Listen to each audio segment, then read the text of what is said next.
기술 혁신 이외에는 어떤 것들이 그러면 변화를 가지고 왔을까 한번 보도록 하겠습니다. 자, 이데올로기, 산업사회에 스며든 새로운 민주적 이데올로기는 자신의 권리를 중요하게 생각하는 개인주의로 기울게 하였으며 그 결과 가족 집단에 대한 책임과 의무감을 약화시켰다. 우리는 가족이라고 하면 뭉치면 살고 흩어지면 죽는 그런 집단으로 늘 인식해 오고 있습니다. 그런데 민주적인 이데올로기라고 이야기를 하면서 우리 사회에서 가족의 모습에 보다 더 가족 구성원들이 개인주의적인 사상이 공고히 되도록 바꾸고도 있더라. 그래서 가족 구성원에 대한 책임과 의무감이 과거에 비해서 다소 상실될 수 있는 그런 변화를 가지고 오기도 합니다.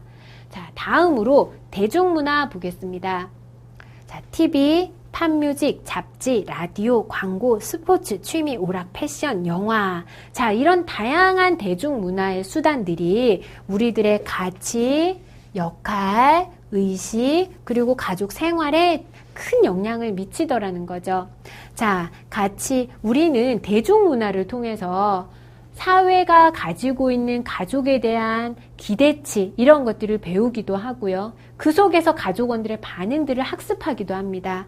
그로 인해서 자신의 가치를 또는 역할을 교육받게 되죠. 자, 이런 것들이 가족 생활에도 영향을 미치게 되더라. 자, 다음은 사회운동입니다. 1970년대 하면 여성운동이라고 이야기할 수 있죠. 그래서 여성운동이 여성의 역할을 변화시켰고 그 결과 가족 생활이 변화되게 되었습니다. 자, 여성운동이 일어나면서 여성들은 남성에게 의존하고 종속돼 있지 않더라도 본인 스스로의 힘을 키울 수 있는 발판들을 마련하게 됩니다.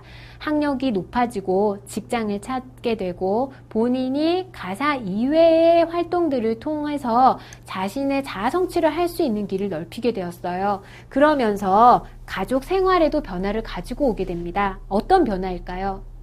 네. 앞서 설명해 드렸던 것과 비슷한 맥락인데요. 자, 보호와 양육 이런 것들을 필요로 하는 가족 구성원들을 과거에는 여성들이 가정 내에서 모두 전담했다면 여성들이 사회로 나가게 되면서 그런 것들을 대체할 만한 자원이 필요하거나 사회적인 지지가 필요하거나 또는 가족 구성원 내에서 역할의 변화가 필요하게 되었죠.